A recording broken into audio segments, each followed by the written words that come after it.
Welcome back, everyone. Before we dive in, be sure to drop your thoughts, feelings, and lessons in the comments below. Like the video and subscribe so you never miss stories like this. Let's get into it. The cruelest thing my fiancée ever did was laugh at me in front of people I loved, then tell me, with a straight face, that my humiliation was my feelings and therefore my problem. She did it at our own engagement dinner in Baltimore, right as her friends were filming a toast. When my voice cracked trying to explain how her constant disrespect was wearing me down, she leaned back in her chair, smirked, and said, "Kareem, you're doing that emotional thing again. Handle it. Don't make it my issue." The table went quiet for half a second. Then they laughed anyway. Here's how it happened. For nearly 2 years, I convinced myself that love meant endurance, that if I stayed calm, stayed generous, stayed steady, she'd eventually soften. Her name is Selena Ward. Mine is Kareem Niles. We're both black, both grown, both from families that taught us to show up strong. I work in operations for a shipping company, the kind of job that rewards planning and punishes mistakes.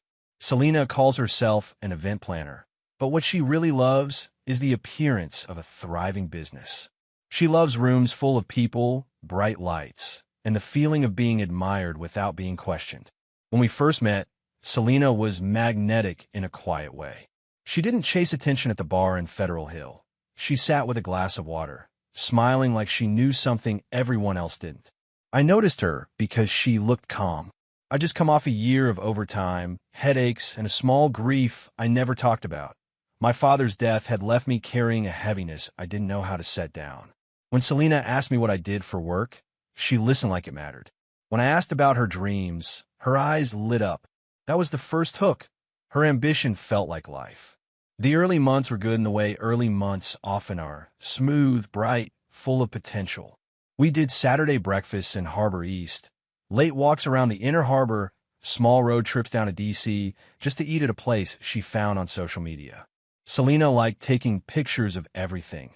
The plates, the skyline, my hand on the table. She'd post them quickly, then watch the likes like they were proof. I didn't mind. I was just glad to be with someone who wanted to build a future. I thought her drive meant she was serious. The first time she dismissed my feelings, it was almost subtle. I'd asked if we could leave a party early because one of her friends kept making jokes about my job, calling me warehouse boy like it was funny. Selena's smile tightened, and in the car she said, "You cannot be this sensitive. My friends are joking. Stop making it weird." I remember staring out the window and telling myself it wasn't a big deal. I told myself she was embarrassed and would apologize later. She didn't. The next day, she acted like nothing happened, and when I brought it up, she sighed and said, "Why are you still on that?" Over time, that sigh became a pattern. If I asked for kindness, she called it neediness. If I asked for honesty, she called it interrogation. If I told her I felt disrespected, she said I was projecting. She never yelled much. She didn't need to.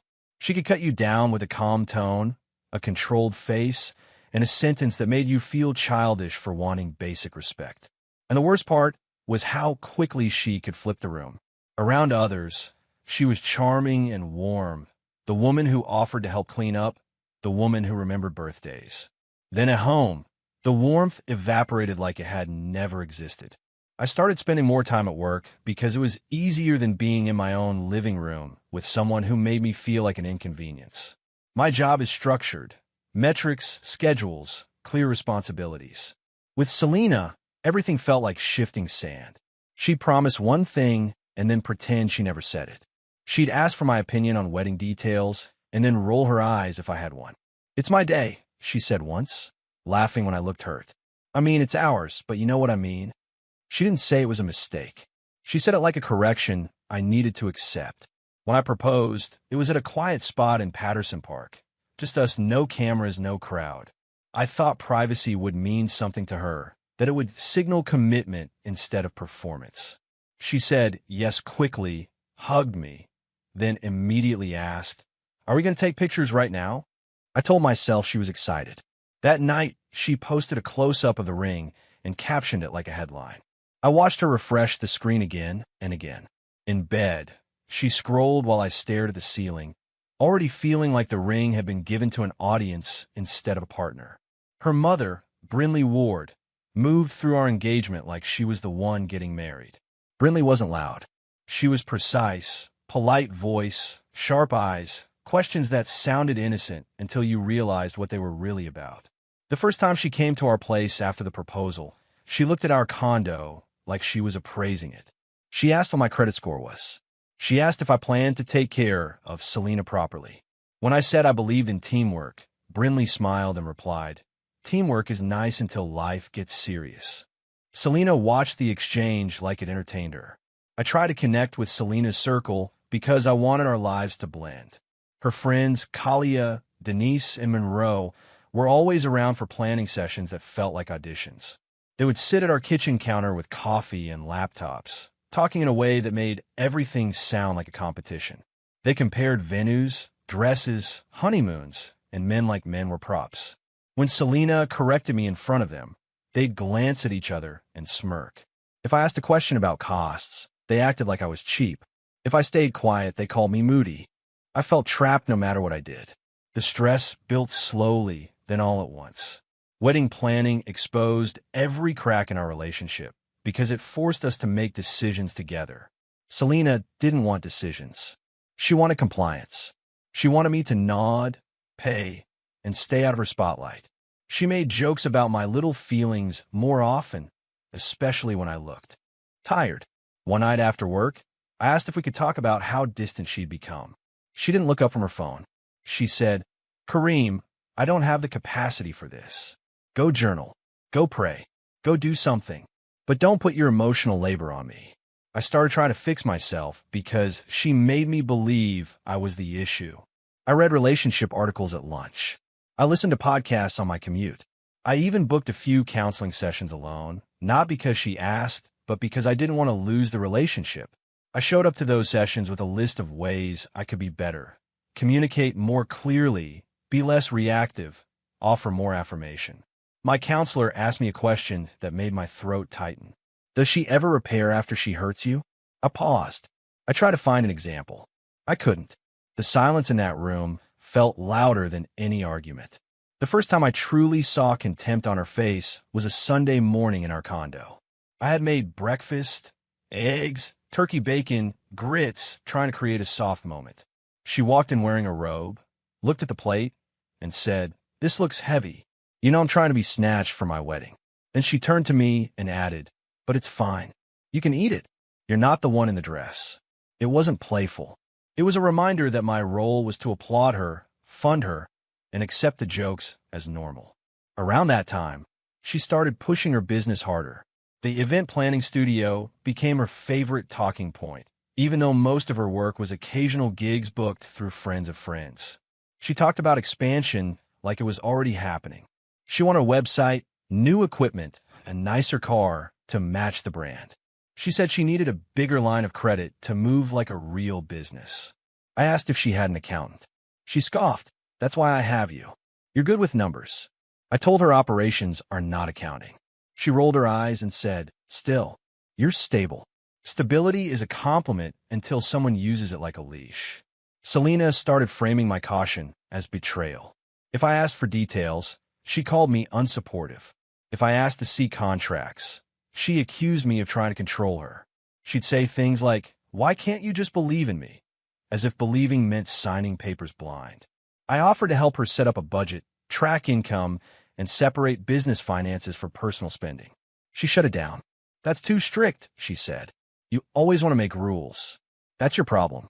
Every conversation ended with me apologizing for being careful. The engagement dinner that later became my breaking point started like a celebration. We met at a bright restaurant near the harbor, a place with big windows and polished wood that made everything look expensive. Selena wore a fitted dress and a smile that felt practiced. Her friends were already there, and Brinley sat like a queen at the end of the table. People clinked glasses. Someone asked about the wedding date. Selena leaned into the moment, telling stories about the venue and how perfect everything would be. Then Brinley asked a question that turned the air sharp. "So, Kareem, are you ready to handle a woman like my daughter?" The table laughed, but it wasn't warm laughter. It was the laughter you hear when the room has already chosen a side. I try to answer lightly. I'm ready to build with her, I said. Brinley's smile stayed in place. Build, she repeated, as if tasting the word. Then she looked at Selena and said, make sure he understands what he signed up for. Some men think love is enough. Selena smirked and replied, he's learning. Her friends laughed again. My chest tightened, and for a second I felt like I was watching myself from far away, sitting there, smiling while my dignity bled out quietly. I waited until the end of dinner to speak up, because I didn't want to ruin the night. In the car, I told Selena I felt disrespected. I kept my voice even. I used the careful words counselors teach you. When you said that, I felt she stared out the window and said, I'm not doing this right now.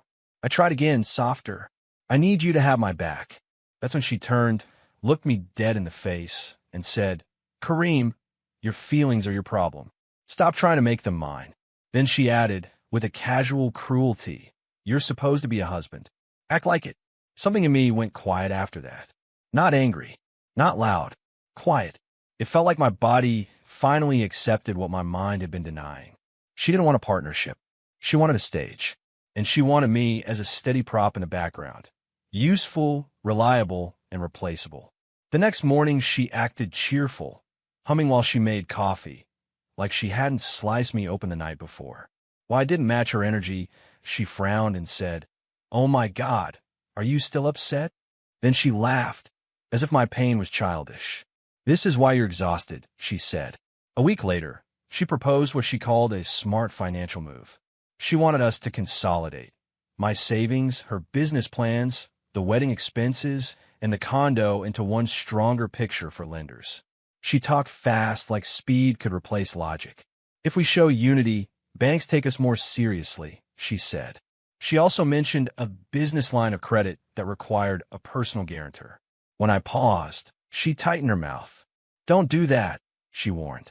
Don't start doubting me. I asked to see the documents before signing. She snatched the folder away and said, there you go, making it my problem again. That night, I couldn't sleep. My mind kept replaying her words, your feelings are your problem. I realized she used that sentence like a shield. It allowed her to hurt people without consequences. It allowed her to demand without giving. And I realized something else, something that scared me. She was pushing me to tie my name, my credit, and my future to a plan she wouldn't even explain. I got up at 2 a.m., sat at the kitchen table, and opened my laptop. I looked up what personal guarantees meant.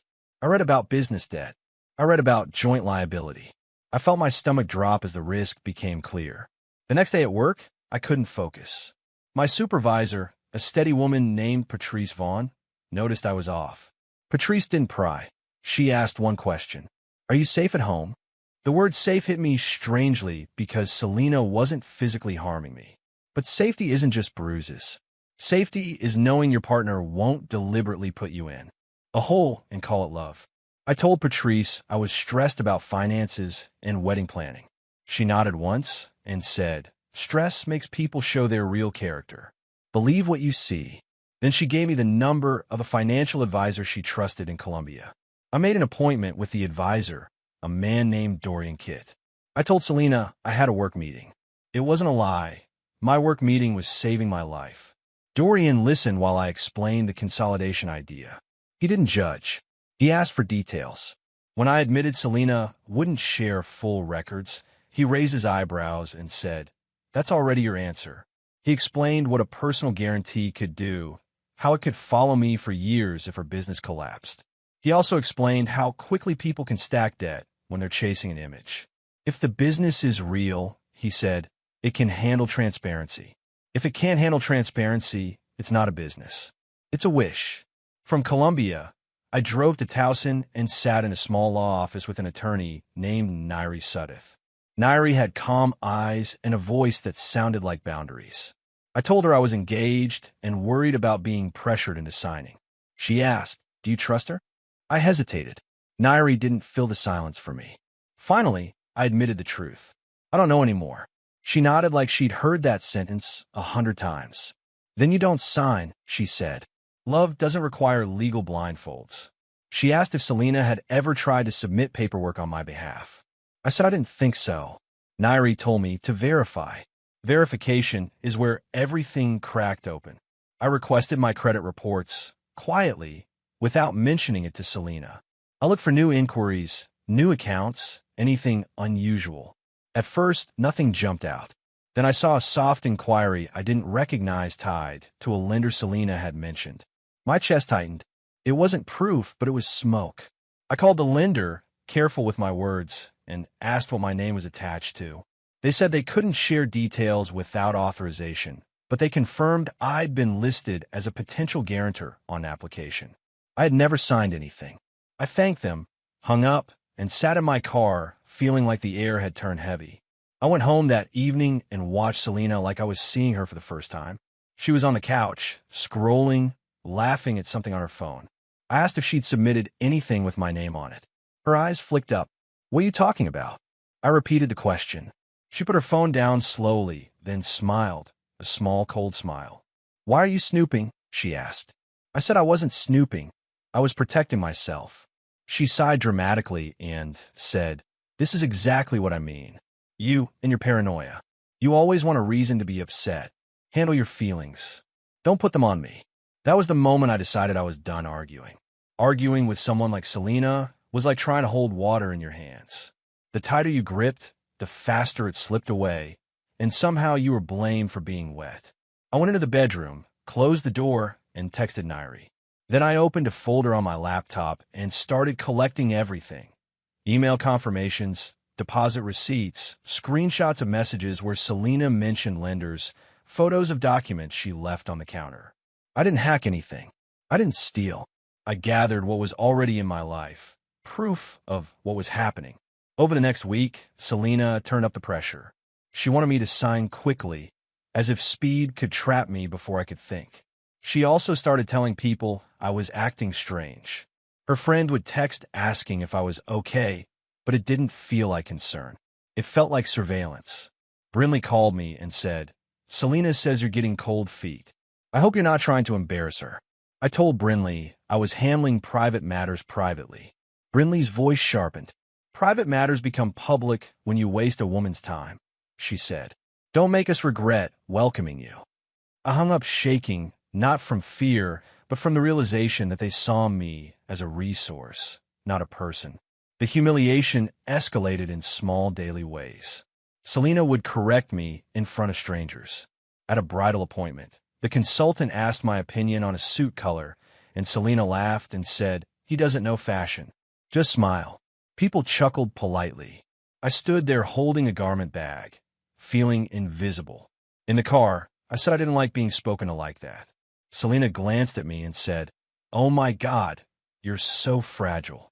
How do you survive at work?" Then she smiled at her own joke, like I was a cartoon character for her entertainment. I tried one last time to appeal to her humanity.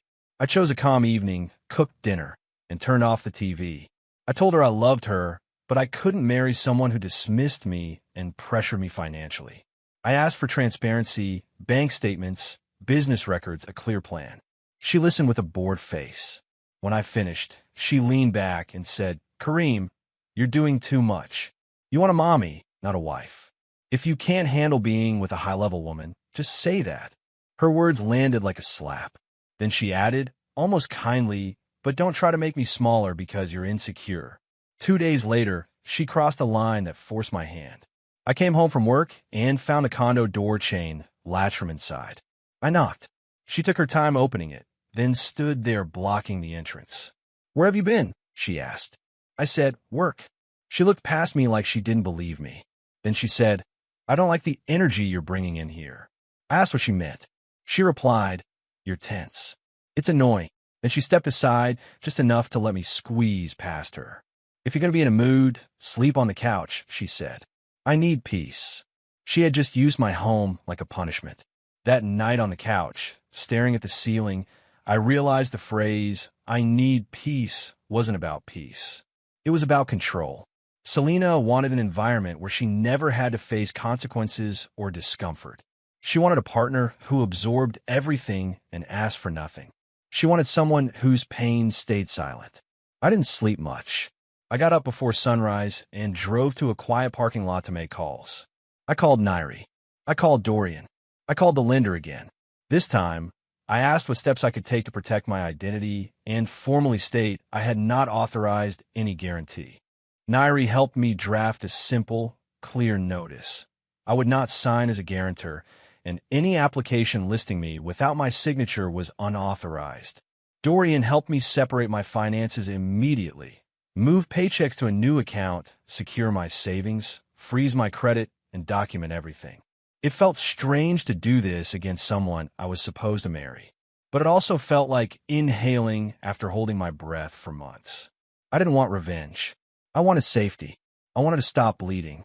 And I knew, deep down, that the only reason Selena felt so comfortable dismissing my feelings was because she believed I'd never enforce a boundary. The final lender meeting was scheduled for a Friday. Selena had been acting extra sweet that week, almost theatrical. She called me baby again. She offered to rub my shoulders. She even asked about my day. I didn't fall for it. It wasn't warmth, it was strategy. The night before the meeting, she placed a folder on the counter and said, "Tomorrow is important. Don't mess this up." I looked at the folder without touching it. "I'm not signing," I said. She blinked. "What?" I repeated it calmly. "I'm not tying my name to your business or debt." Her face hardened as if a mask slipped. She didn't beg.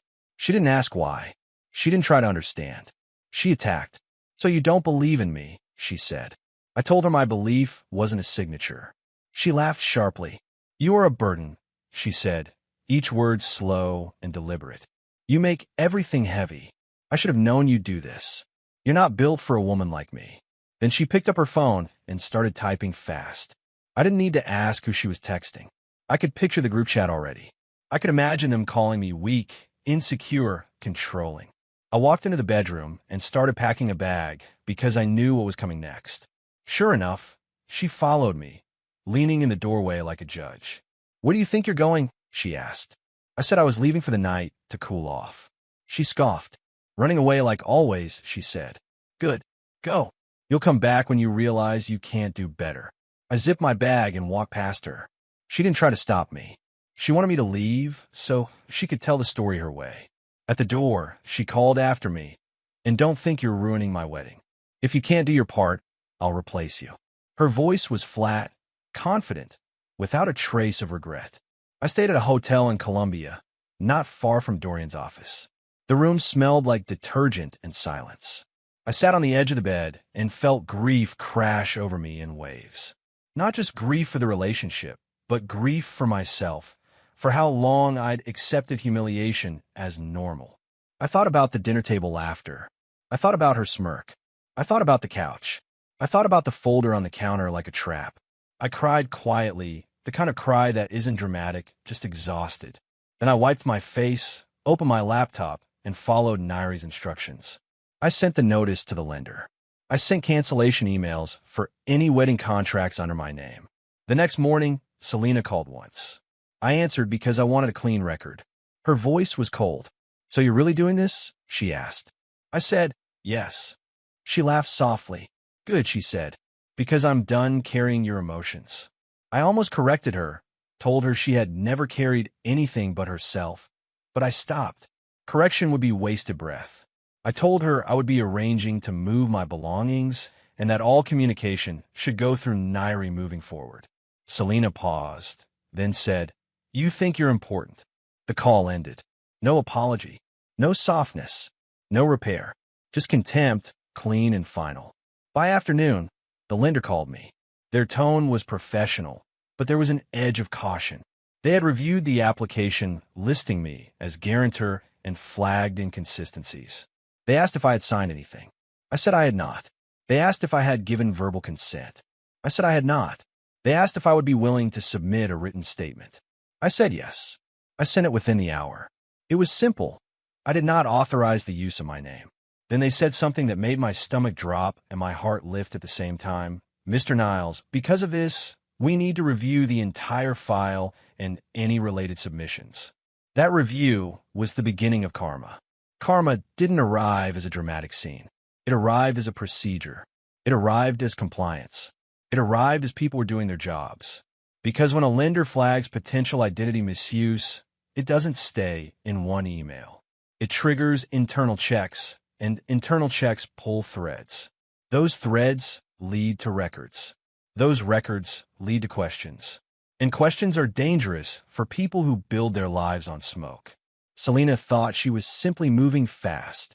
She thought she was smart enough to slide my stability under her plan without resistance.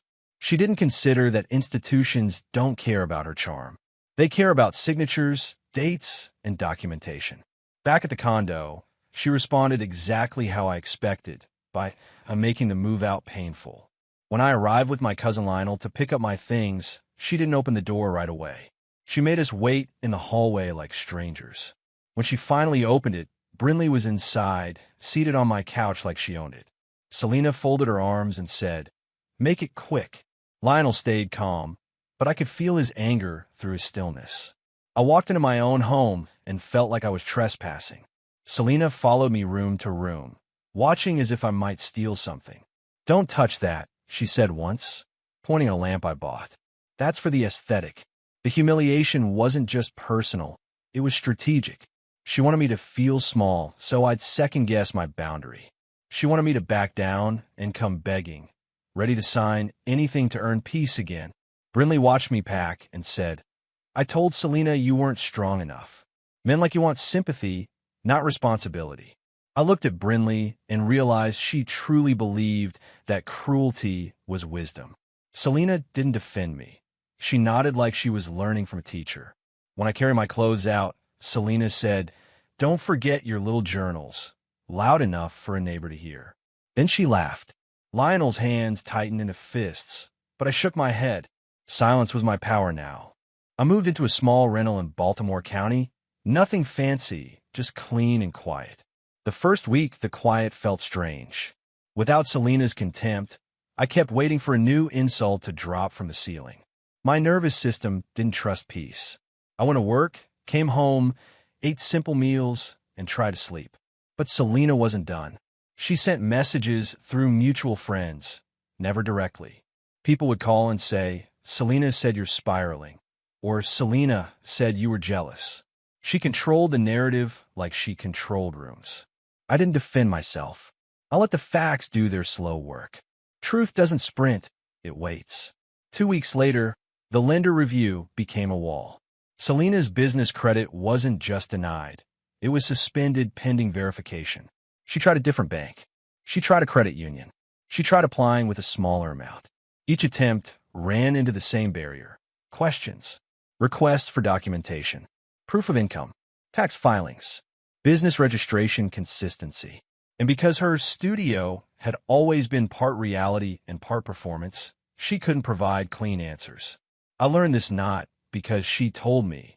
She never told me anything real, but because she called Lionel one night screaming, demanding to know what I had done. Lionel calmly said, "He protected himself." Selena shouted, "He ruined me." No remorse, only rage that her plan didn't work. The next blow hit through her clients. Selena had been bragging about a big contract for a wedding in Annapolis, her breakthrough. She had taken a deposit, already spent part of it, and planned to use my guarantor-backed line of credit to float the rest. When her funding froze, she started cutting corners. She missed deadlines. She delayed vendor payments. Vendors don't tolerate delays when their own bills are due. The client noticed the disorganization and asked for receipts. Selena couldn't provide clear records because her finances were tangled. The client backed out. Then word traveled. Not gossip, business word. One cancellation becomes a pattern when people are already watching. Within a month, she lost 3 bookings. That's when her circle began to change. Kalia and Denise stopped showing up as often. Monroe stopped replying quickly. The friends who once laughed at my pain were suddenly busy. They didn't step in to save Selena because they never cared about her beyond the glow of being near her image. The glow faded, and they drifted. Selena didn't learn humility from this. She didn't reflect. She blamed everyone else, clients, vendors, banks, jealous people, and, of course, me. She posted vague captions about betrayal. She hinted that a weak man tried to sabotage her. I kept my life small and quiet. I went to work. I paid my bills. I built peace without performance. The real twist the one Selena never saw coming, was that the lender's flag triggered something she couldn't talk her way out of. When they reviewed her file, they noticed irregularities in reported income and tax documentation. They didn't accuse her of a crime in a dramatic way. They requested verification. Verification required records. Records expose gaps, and gaps raise risk. Risk makes institutions protect themselves. She panicked and tried to fix the gaps quickly, which meant scrambling for paperwork that didn't exist. Meanwhile, because she had been ignoring tax notices for her business, those notices weren't just personal problems anymore. They were obstacles. And obstacles don't disappear because you're pretty, confident, or loud. Around that time, I got an opportunity at work, an internal transfer to Charlotte that came with a promotion. Patrice recommended it to me. She told leadership I was steady under pressure, reliable, the kind of person who didn't crumble when things got hard. When I got the offer, I sat in my car and cried again, but this time it wasn't from exhaustion. It was a relief. Success came quietly, the way real success often does. No applause, no speeches, just a signed offer letter and a chance to start over with dignity intact. I didn't tell many people. I didn't post anything. I didn't want Selena's shadow anywhere near my new beginning. Before I left Baltimore, I met Nairi one more time to finalize clean boundaries. She helped me document the end of shared obligations, confirm cancellations, and protect my credit long-term. She also reminded me of something important. Closure doesn't come from the person who harmed you, especially when they feel no remorse. Closure comes from your own decision to stop participating in the harm. I carried that sentence with me like armor. When I packed my life into boxes, I didn't take many reminders of the engagement. The ring was already gone. Selena kept it, claiming it was hers. I didn't fight her for it. I realized she wanted objects, not love. Let her keep what she valued. Charlotte felt different, brighter, wider, less haunted. I found a modest apartment in a clean building, started a routine, and slowly learned how to breathe again. I went to the gym after work, not to prove anything, just to feel my body belonged to me. I cooked meals and ate at my own table without braces of tension in my shoulders. I took evening walks and let the quiet reset my mind. Peace became something I practiced daily. And the more stable I became, the more clearly I saw the old pattern. Selena had trained me to believe my emotions were liabilities. In reality, my emotions were alarms. They were telling me the truth long before my pride could admit it. 2 months after I moved, karma hit hard enough that even distance couldn't muffle it. Lionel called me with a careful voice. "You sitting down?" he asked. He told me Selena had been served with a civil demand related to mishandled client deposits and unpaid vendor invoices. Not criminal, not sensational, just consequences that cost money and reputation. He said Brinley was furious, calling everyone ungrateful, insisting Selena was being targeted. Selena, according to Lionel, wasn't sorry. She was offended. She said people were trying to humble her. That word, humble, made me exhale slowly. She didn't want to be humble. She wanted to be untouchable. Consequences are the one thing people like her can't negotiate with. Then came the message from Selena herself. Late one night, a text appeared on my phone from a number I hadn't blocked because I didn't expect her to reach out directly. It read, "You really think you can just disappear after you wasted my time?" I stared at the screen for a full minute. The audacity didn't shock me anymore. It confirmed what I already knew. In her mind, I was an investment that failed to pay off. She didn't miss me. She missed what she thought she could extract from me. A second message popped up. "Fix what you broke." That word, fix, made my jaw tighten. I didn't break her. I stopped shielding her from herself. 2 days later, she showed up in Charlotte. I don't know how she got my new address. Maybe a mutual acquaintance, maybe social engineering, maybe pure persistence. She knocked like she had a right to my door. When I opened it, she stood there in a bright outfit and a face that looked carefully composed, but her eyes had a frantic edge. She didn't ask to come in. She started talking immediately, like time was a weapon. She said the banks blacklisted her. She said vendors were lying. She said clients were unreasonable.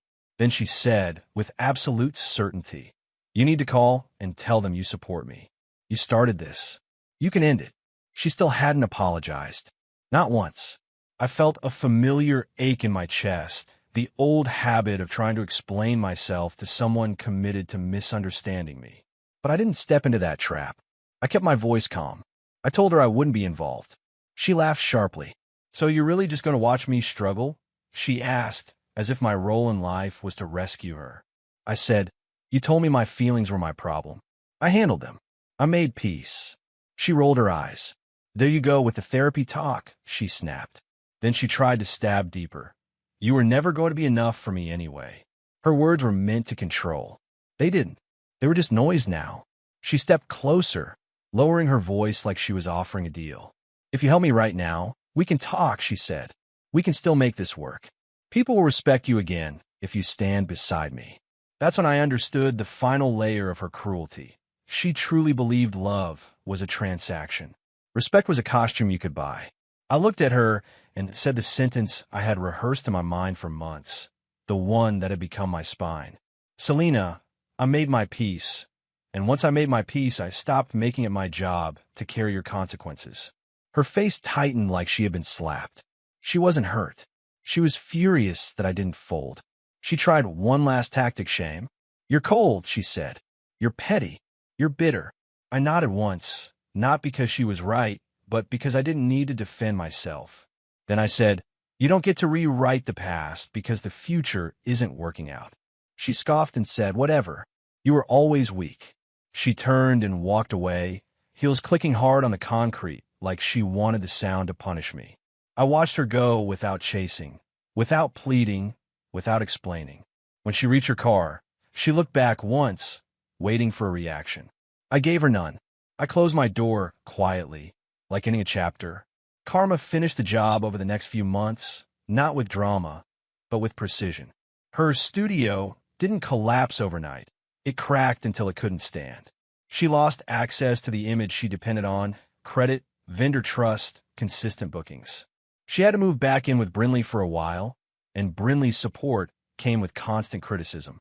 The friends who laughed at me vanished when there was nothing glamorous to attach themselves to. Jory Gaines, the man Selena hinted she could replace me with, was nowhere to be found when her life required accountability instead of compliments. She was left with the one thing she never prepared for. Her own choices fully reflected back at her. And me? I didn't become famous.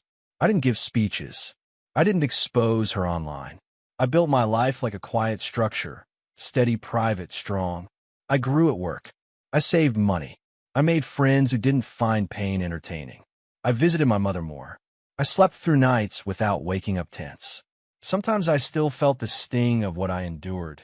The laughter at the table, the couch, the smirk, but it no longer defined me. It reminded me, my feelings were never the problem. They were the warning system. And when I finally listened, I didn't just escape Selena. I escaped the version of myself that thought love meant accepting cruelty. That was my comeback, silent, grounded, and permanent. If you stayed to the end, you already know the truth. The real revenge is boundaries. Hit subscribe for more real-life relationship stories where disrespect meets consequences. No fake speeches, no viral exposure, just quiet wins. And if you want the next one, watch the video on screen. She said, "Act like a husband." So I protected my name and let her panic. The end.